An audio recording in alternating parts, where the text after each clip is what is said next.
This is the Ministry of Truth. I'm Gordon Comstock. This is Chapter 3, Volume 1, of Gustavus Myers's The History of the Great American Fortunes. The Rise of the Trading Class. The creation of the great landed estates was accompanied by the slow development of the small trader and merchant. Necessarily, they first established themselves in the seaports, where business was concentrated. Many obstacles long held them down to a narrow sphere. The great chartered companies monopolized the profitable resources. The land magnates exacted tribute for the slightest privilege granted. Drastic laws forbade competition with the companies, and the power of law and the severities of class government were severely felt by the merchants. The chartered corporations and the land dignitaries were often one group with an identity of men and interests. Against their strength and capital, the petty trader or merchant could not prevail. Daring and enterprising though he be, he was forced to a certain compressed routine of business. He could sell the goods which the company sold to him, but could not undertake to set up manufacturing. And after the companies had passed away, the landed aristocracy used its power to suppress all undue initiative on his part. The manorial lords monopolized trade. This was especially so in New York, where all power was concentrated in the hands of a few landowners. Quote, "To say," unquote, says Sabine, quote, "that the political institutions of New York formed a feudal aristocracy is to define them with tolerable accuracy. The soil was owned by a few. The masses were mere retainers or tenants, as in the monarchies of Europe. The feudal lord was also the dominant manufacturer and trader. He forced his tenants to sign covenants that they should trade in nothing else than the produce of the manor, that they should trade nowhere else but at his store, that they should grind their flour at his mill and buy bread at his bakery, lumber at his sawmills, and liquor at his brewery. Thus, he was not only able to squeeze the last penny from them by exorbitant prices, but it was in his power to keep them everlastingly in debt to him. He claimed and held a monopoly in his domain of whatever trade he could seize. These feudal tenures were established in law. Woe to the tenant who presumed to infract them. He became a criminal and was punished as a felon. The petty merchant could not and dared not compete with the trading monopolies of the manorial lords within these feudal jurisdictions.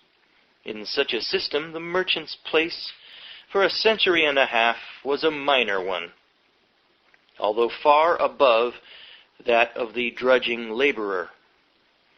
Merchants resorted to sharp and frequently dubious ways of getting money together. They bargained and sold shrewdly, kept their wits ever open, turned sycophant to the aristocracy, and a fleecer of the laborer. It would appear that in New York, at least, the practice of the most audacious usury was an early and favorite means of acquiring the property of others. These others were invariably the mechanic or laborer. The merchant dared not attempt to overreach the aristocrat whose power he had good reason to fear. Money which was taken in by selling rum and by wheedling the unsophisticated Indians into yielding up valuable furs was loaned at frightfully onerous rates. The loans unpaid, the lender swooped mercilessly upon the property of the unfortunate and gathered it in. Never changes. The richest merchant of his period in the province of New York was Cornelius Steenwick, a liquor merchant who died in 1686. He left a total estate of £4,382 and a long list of book debts which disclosed that almost every man in New York City owed money to him, partly for rum, in part for loans. The same was true of Peter Jacob Marius, a rich merchant who died in 1706, leaving behind a host of debtors, quote, which included about all the male population on Manhattan Island, unquote. The eminent counterman was, quote, buried like a gentleman, unquote. At his funeral, large sums were spent for wine, cookies, pipes and tobacco, beer, spice for burnt wine, and sugar, all according to approved and reverent Dutch fashion. The actual currency left by some of these rich men was a curious conglomeration of almost every stamp, showing the results of a mixed assemblage of customers. There were Spanish pistoles, guineas, Arabian coin, bank dollars, Dutch and French money, a motley assortment, all carefully heaped together. Without doubt, those enterprising pirate captains, Kidd and Burgess, and their crews, were good customers of these accommodating and undiscriminating merchants. It was a time when money was triply valued, for little of it passed in circulation. To a people who traded largely by barter, and whose media of exchange for a long time were wampum, peltries, and other articles, the touch and clink of gold and silver were extremely precious and fascinating. Buccaneers Kidd and Burgess deserved the credit for introducing into New York much of the variegated gold and silver coin, and it was believed that they long had some of the leading merchants as their allies in disposing of their plundered goods, in giving them information and affording them protection. The traders' methods. By one means or another, some of the New York merchants of the period attained a standing in point of wealth equal to not a few of the land magnates. William Lawrence of Flushing, Long Island, was, quote, a man of great wealth and social standing, unquote. Like the rest of his class, he affected to despise the merchant class. After his death, an inventory showed his estate to be worth £4,032, mostly in land and in slaves, of which he left 10. While the landed men often spent much of their time carousing, hunting, gambling, and dispersing their money, the merchants were hawk-eyed, alert for every opportunity to gather in money. They wasted no time in frivolous pursuits, had no use for sentiment or scruples, saved money in infinitesimal ways, and thought and dreamed of nothing but business. Throughout the colonies, not excepting Pennsylvania, it was the general practice of the merchants and traders to take advantage of the Indians by cunning and treacherous methods. The agents of the chartered companies and the landowners first started the trick of getting the Indians drunk, and then obtaining for almost nothing the furs that they had gathered. You scumbags. For a couple of bottles of rum, a blanket, or an axe. God will get you guys. Maybe he already has.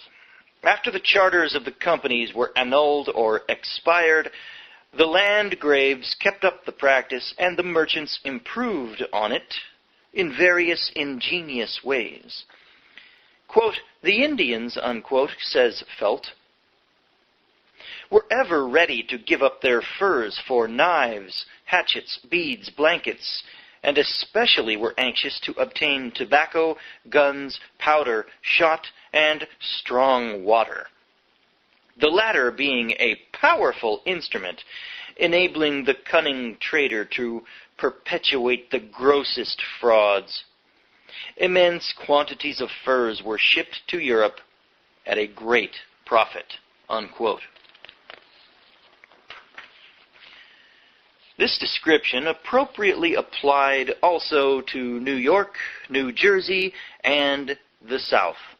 In New York, there were severe laws against Indians who got drunk, and in Massachusetts colony, an Indian found drunk was subject to a fine of 10 shillings, or whipping, at the discretion of the magistrate. As to the whites who, for purposes of gain, got the Indians drunk, the law was strangely inactive. You gotta be kidding me. Wow. Everyone knew that drink might incite the Indians to uprisings and imperil the lives of men, women, and children. But the considerations of trade were stronger than even the instinct of self-preservation, and the practice went on, not infrequently resulting in the butchery of innocent white victims, and in great cost and suspense to the whole community. Strict laws, which pronounced penalties for profaneness and for not attending church, connived at the systematic defrauding and swindling of the Indians of land and furs. Two strong considerations were held to justify this. The first was that the Indians were heathen and must give way to civilization, that they were fair prey. The demands of trade upon which the colonies flourished was the second. The fact was that the code of the trading class was everywhere gradually becoming the dominant one, even breaking down the austere, almost ascetic, Puritan moral professions. Among the common people, those who were ordinary wage laborers, the methods of the rich were looked upon with suspicion and enmity, and there was a prevalent consciousness that wealth was being amassed by one-sided laws and fraud. Some of the noted sea pirates of the age made this their strong justification for preying upon commerce. In Virginia, the life of the community depended upon agriculture. Therefore, slavery was thought to be its labor prop, and was joyfully welcomed and earnestly defended. In Massachusetts and New York, trading was an elemental factor, and whatever swelled the volume and profits was accounted a blessing to the community and was held justified. Laws, the judges who enforced them, and the spirit of the age reflected not so much the morality of the people as their trading necessities. The one was often mistaken for the other. The bonding of laborers. This condition was shown repeatedly in the trade conflicts of the competing merchants, their system of bonded laborers, and in the long contests between the traders of the colonies and those of England, culminating in the Revolution. In the churches, the colonists prayed to God as the father of all men, and showed great humility. But in actual practice, the propertied men recognized no such thing as equality and dispensed with humility. The merchants imitated in a small way the seigneurial pretensions of the land nabobs. Few merchants there were who did not deal in Negro slaves, and few also were there who did not have a bonded laborer or two, whose labor they monopolized, and whose career was their property for a long term of years. Limited bondage, called apprenticeship, was general. Penniless boys, girls, and adults were impressed by sheer necessity into service. Nicholas Auger, 10 years old, binds himself in 1694 to Wessel Evertson, a cooper, for a term of 9 years, and swears that, quote, he will truly serve the commandments of his master lawful, shall do no hurt to his master, nor waste nor purloin his goods, nor lend them to anybody at dice or other unlawful game, shall not contract matrimony nor frequent taverns, shall not absent himself from his master's service day or night, unquote. In return, Evertson will teach Nicholas the trade of a cooper, give him, quote, apparel, meat, drink, and bedding, unquote, and at the expiration of the term will supply him with, quote, 2 good suits of wearing apparel from head to foot, unquote. Cornelius Hendricks, a laborer, binds himself in 1695 as an apprentice and servant to John Mollett for 5 years. Hendricks is to get 3 pounds current silver money and 2 suits of apparel, one for holy days, the other for working days, and also board is to be provided. Elizabeth Morris, a spinster, in consideration of her transportation from England to New York on the barkentine, quote, Antigone, unquote, binds herself in 1696 as a servant to Captain William Kidd for 4 years for board. When her term is over, she is to get 2 dresses.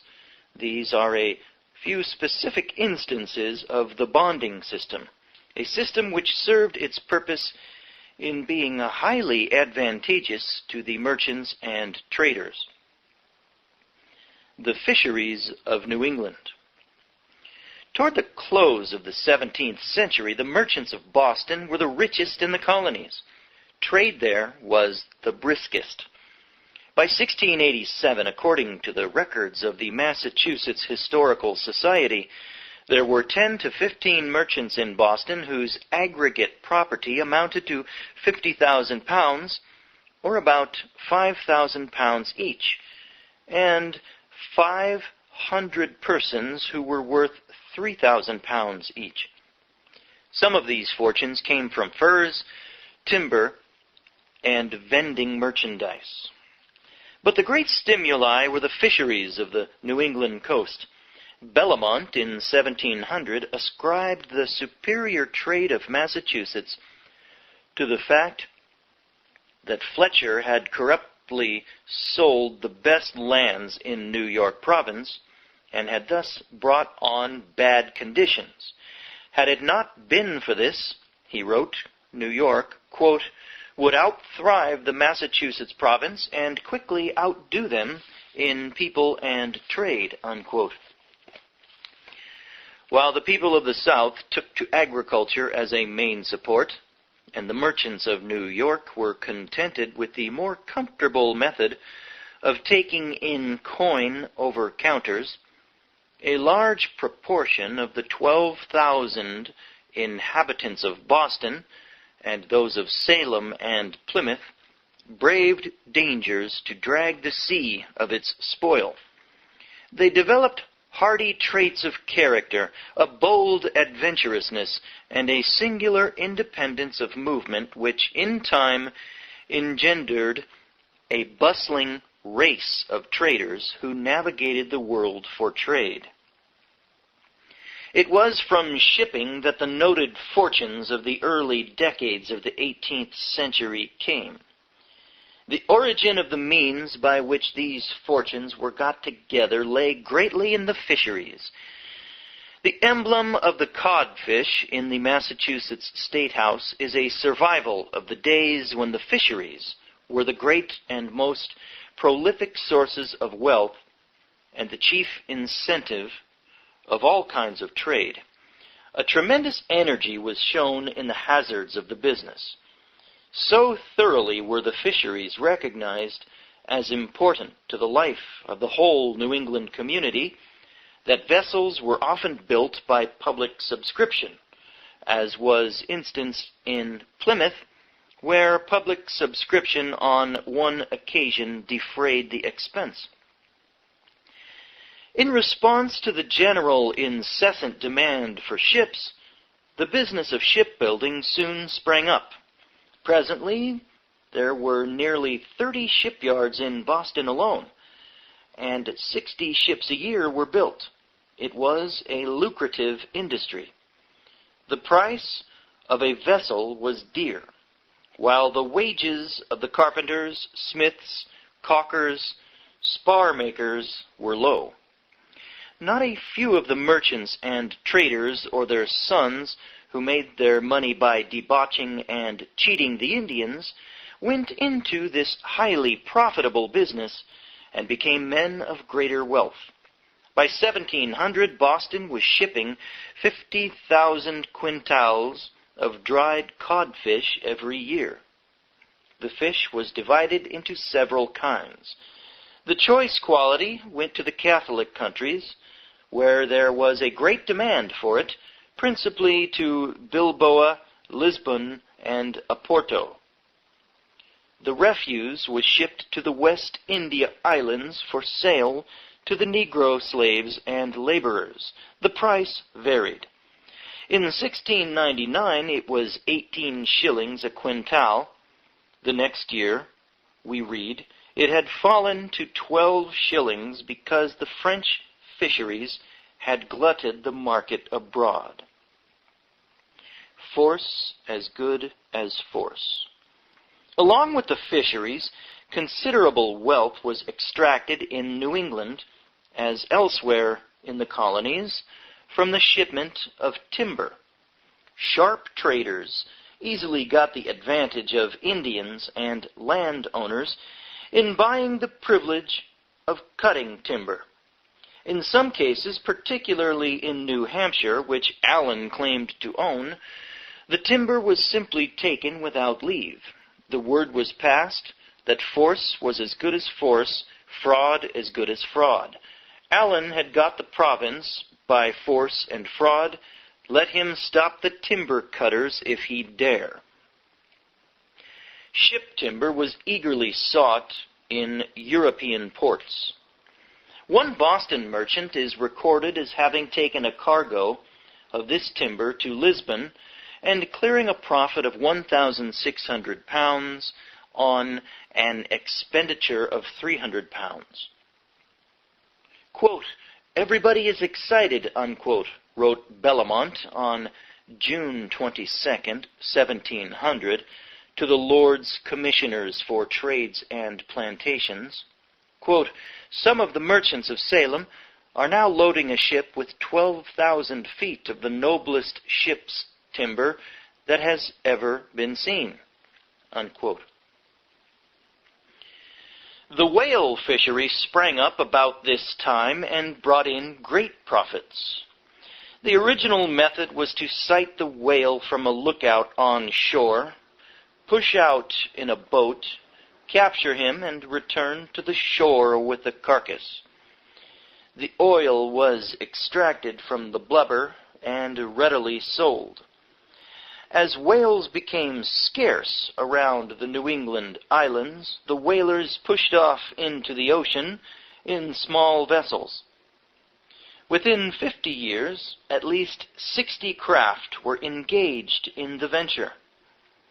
By degrees, larger and larger vessels were built until they began to double Cape Horn, and were sometimes absent from a year and a half to 3 years.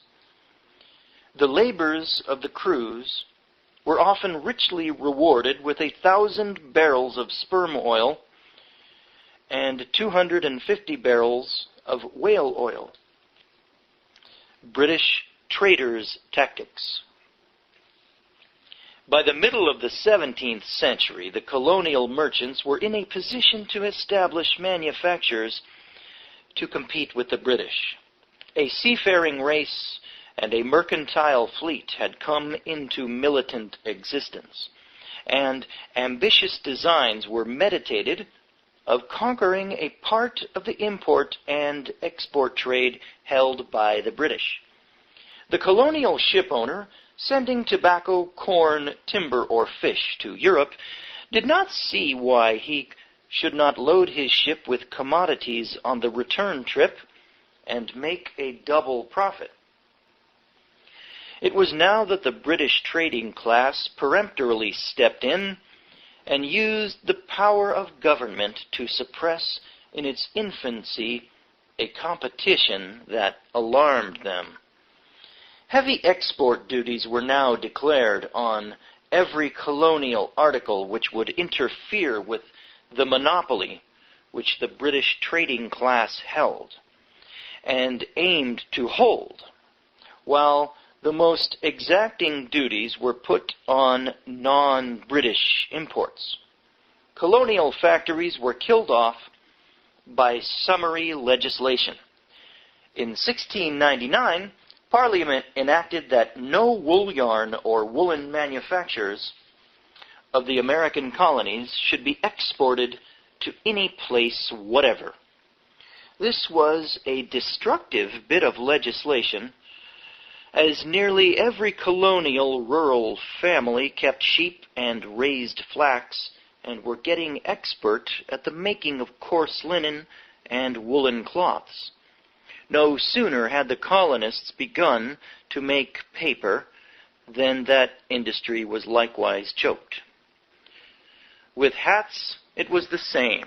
The colonists had scarcely begun to export hats to Spain, Portugal, and the West Indies before the British Company of Hatters called upon the government to put a stop to this colonial interference with their trade.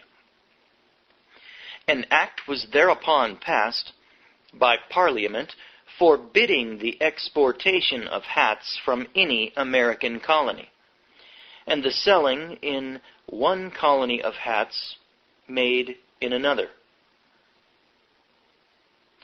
Colonial iron mills began to blast. They were promptly declared a nuisance, and Parliament ordered that no mill or engine for slitting or rolling iron be used, but graciously allowed pig and bar iron to be imported from England into the colonies. Distilleries were common.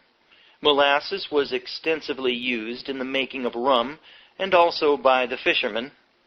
A heavy duty was put upon molasses and sugar, as also on tea, nails, glass, and paints.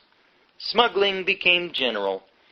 A narrative of the adroit devices resorted to would make an interesting tale. These restrictive acts brought about various momentous results. They not only arrayed the whole trading class against Great Britain, and in turn the great body of the colonists, but they operated to keep down in size and latitude the private fortunes by limiting the ways in which the wealth of individuals could be employed.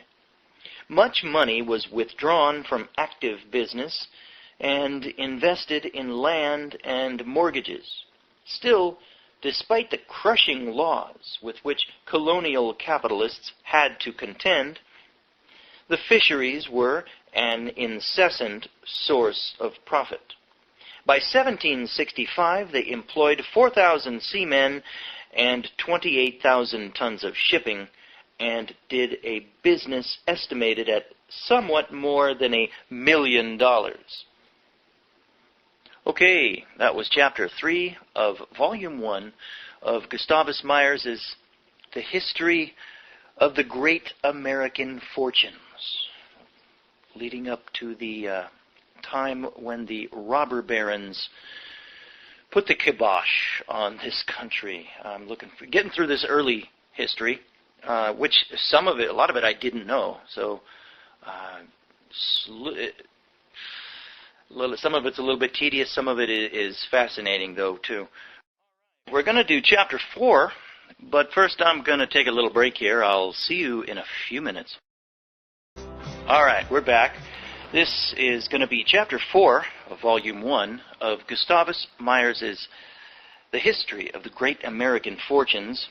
And I got to be careful here. This sentence at the beginning is constructed rather awkwardly. Let me see if I can get through it. The shipping fortunes.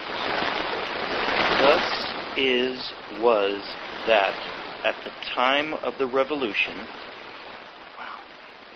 It's got to be a type error there.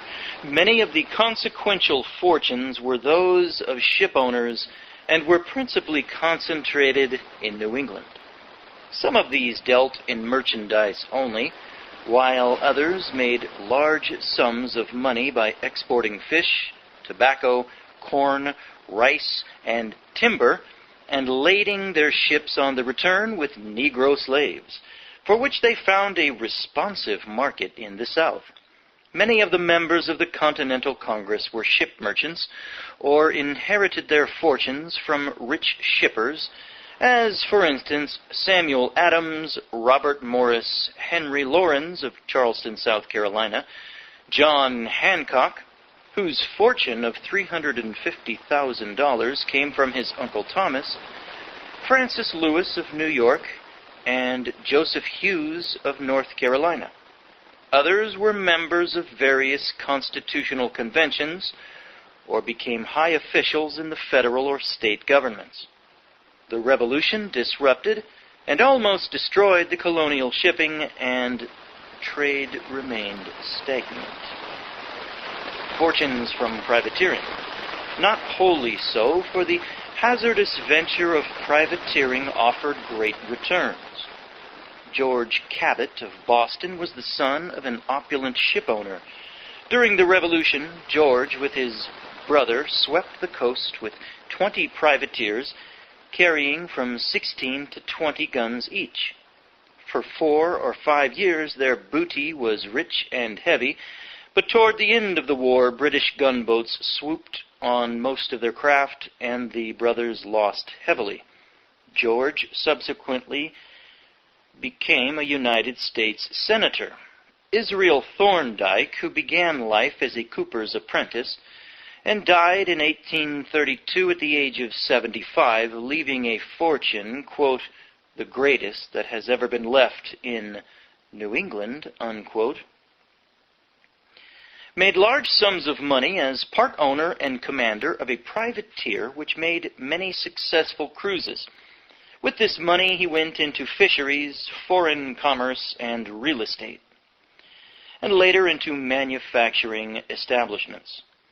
One of the towering rich men of the day, we are told that, quote, his investments in real estate, shipping, or factories were wonderfully judicious, and hundreds watched his movements, believing his pathway was safe, unquote. The fortune he bequeathed was ranked as immense. To each of his 3 sons he left about $500,000 each, and other sums to another son, and to his widow and daughters. In all, the legacies to the surviving members of his family amounted to about $1,800,000. Another, quote, distinguished merchant, unquote, as he was styled, to take up privateering was Nathaniel Tracy, the son of a Newburyport merchant, College-bred, as were most of the sons of the rich merchants, he started out at the age of 25 with a number of privateers, and for many years returned flushed with prizes.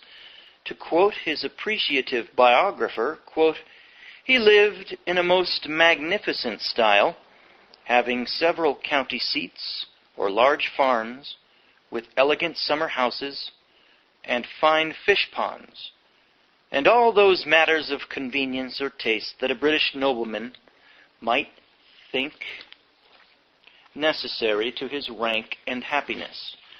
His horses were of the choicest kind, and his coaches of the most splendid make," unquote. But alas, this gorgeous career was abruptly dispelled when unfeeling British frigates and gunboats hooked in his saucy privateers, and Tracy stood quite ruined. Much more fortunate was Joseph Peabody. As a young man, Peabody enlisted as an officer on Derby's privateer Bunker Hill. His second cruise was on Cabot's privateer Pilgrim, which captured a richly cargoed British merchantman. Returning to shore, he studied for an education, later resuming the privateer deck. Some of his exploits, as narrated by George Atkinson Ward in Hunt's Lives of American Merchants, published in 1856, were thrilling enough to have found a deserved place in a gory novel. With the money made as his share of the various prizes, he bought a vessel which he commanded himself, and he personally made sundry voyages to Europe and the West Indies. By 1791 he had amassed a large fortune. There was no further need of his going to sea. He was now a great merchant, and could pay others to take charge of his ships. These increased to such an extent that he built in Salem and owned 83 ships which he freighted and dispatched to every known part of the world. 7,000 seamen were in his employ. His vessels were known in Calcutta, Canton, Sumatra, St. Petersburg, and dozens of other ports. They came back with cargoes which were distributed by coasting vessels among the various American ports. It was with wonderment that his contemporaries spoke of his paying an aggregate of about $200,000 in state, county, and city taxes in Salem, where he lived. He died on January 5th, 1844, aged 84 years. Asa Clapp, who at his death in 1848, at the age of 85 years, was credited with being the richest man in Maine, began his career during the Revolution as an officer on a privateer. After the war, he commanded various trading vessels, and in 1796 established a shipping business of his own, with headquarters at Portland.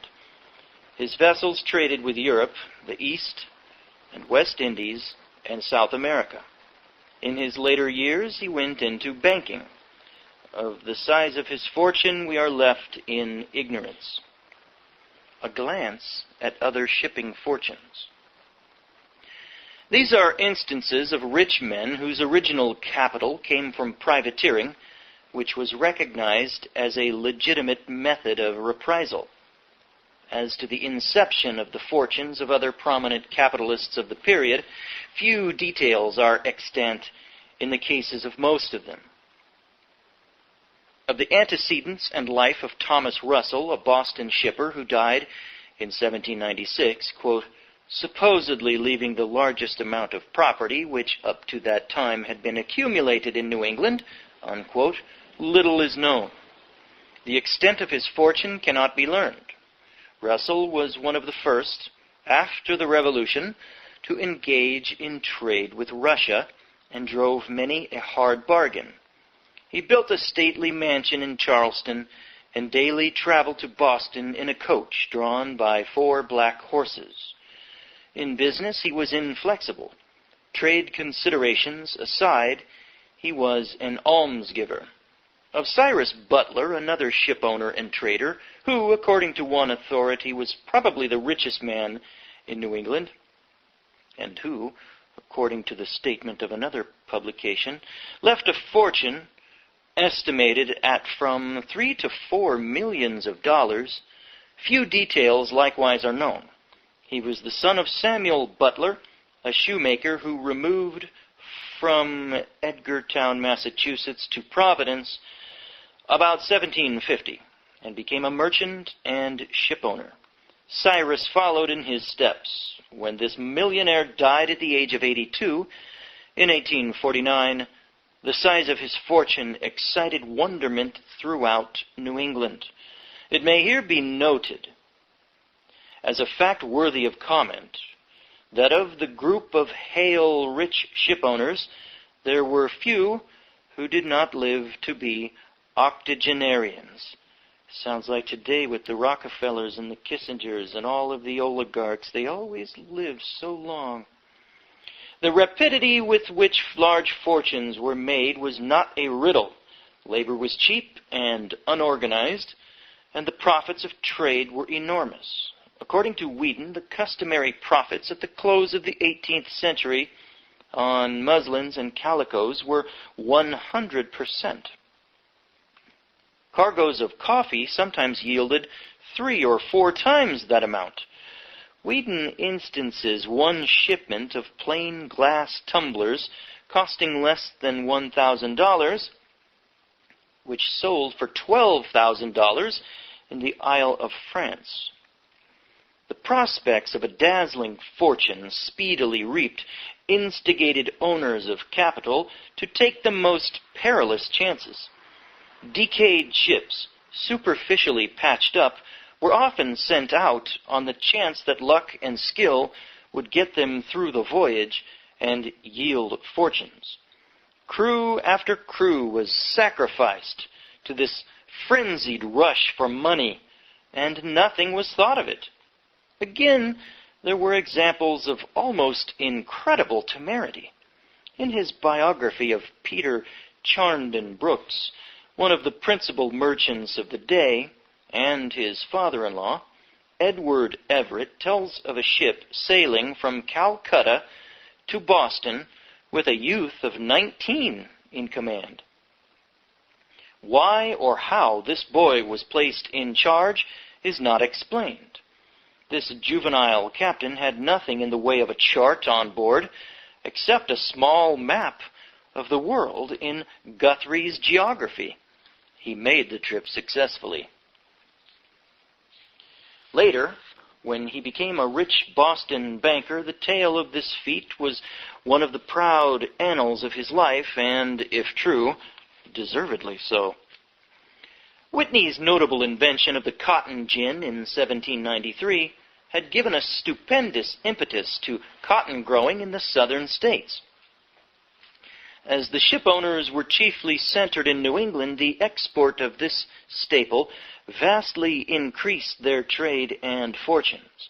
It might be thought, parenthetically, that Whitney himself should have made a surpassing fortune from an invention which brought millions of dollars to planters and traders. But his inventive ability and perseverance, at least in his creation of the cotton gin, brought him little more than a multitude of infringements upon his patent, and refusals to pay him, and vexatious and expensive litigation to sustain his rights. Isn't that always the case?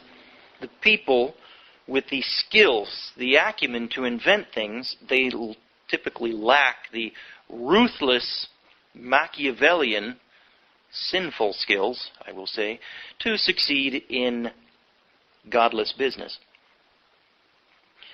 And they get, the world treats them ruthlessly, deceitfully. In despair, he turned, did Whitney, in 1808 to the manufacture in New Haven of firearms for the government, and from this business managed to get a fortune. Whitney made it. From the Canton and Calcutta trade, Thomas Handazed Perkins, a Boston shipper, extracted a fortune of $2 million. His ships made 30 voyages around the world. This merchant peer lived to the venerable age of 90. When he passed away in 1854, his fortune, although intact, had shrunken to modest proportions compared with a few others which had sprung up. James Lloyd, a partner of Perkins, likewise profited. In 1808, he was elected a United States Senator and later re-elected. William Gray, described as, quote, one of the most successful of American merchants, unquote, and as one who was considered and taxed in Salem, quote, as one of the wealthiest men in the place, where there were several of the largest fortunes that could be found in the United States, unquote. He owned, in his heyday, more than 60 sail of vessels. Some scant details are obtainable as to the career and personality of his moneyed colossus. He began as an apprenticed mechanic. For more than 50 years he rose at dawn and was shaved and dressed. His letters and papers were then spread before him, and the day's business was begun. At his death in 1825, no inventory of his estate was taken. The present millions of the Brown fortune of Rhode Island came largely from the trading activities of Nicholas Brown and the accretions of which increased population and values have brought. Nicholas Brown was born in Providence in 1760 of a well-to-do father. He went to Rhode Island College, later named in his honor by reason of his gifts to Brown College, Brown University, and greatly increased his fortune in the shipping trade. It is quite needless, however, to give further instances in support of the statement that nearly all of the large active fortunes of the latter part of the 18th and the early period of the 19th century came from the shipping trade and were mainly concentrated in New England. The proceeds of these fortunes frequently were put into factories, canals, turnpikes, and later into railroads, telegraph lines, and express companies. Seldom, however, has the money thus employed really gone to the descendants of the men who amassed it, but has since passed over to men who, by superior cunning, have contrived to get the wealth into their own hands.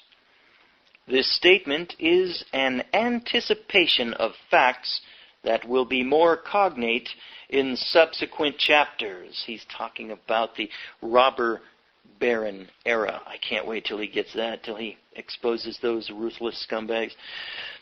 But it may be appropriately referred to here. There were some exceptions to the general condition of the large fortunes from shipping being compactly held in New England. Thomas Pym Cope, a Philadelphia Quaker, did a brisk shipping trade and founded the first regular line of packets between Philadelphia and Baltimore. With the money thus made, he went into canal and railroad enterprises. And in New York and other ports, there were a number of shippers who made fortunes of several millions each. The workers' meager share. Obviously, these millionaires created nothing except the enterprise of distributing products made by the toil and skill of millions of workers the world over. But while the workers made these products, their sole share was meager wages, barely sufficient to sustain the ordinary demands of life. Same old, same old. Moreover, the workers of one country were compelled to pay exorbitant prices for the goods turned out by the workers of other countries. The shippers, who stood as middlemen between the workers of the different countries, reaped the great rewards.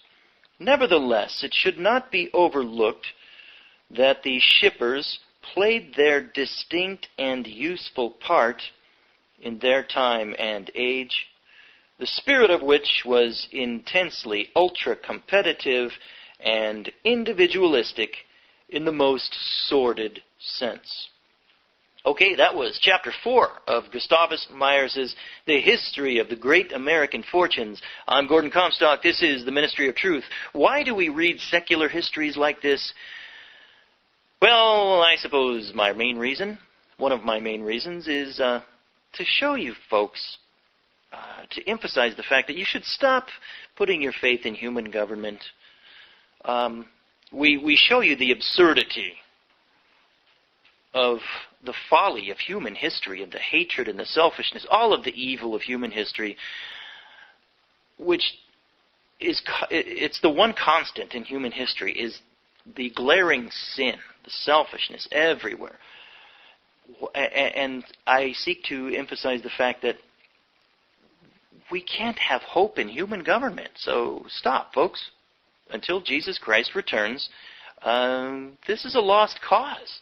So I learn more and teach more about the folly of secular history in order to emphasize how much we need Jesus Christ to rule this world and to rule over us. And that's it. Get yourself right with Jesus Christ before it's too late, folks. Thanks for listening. Over and out.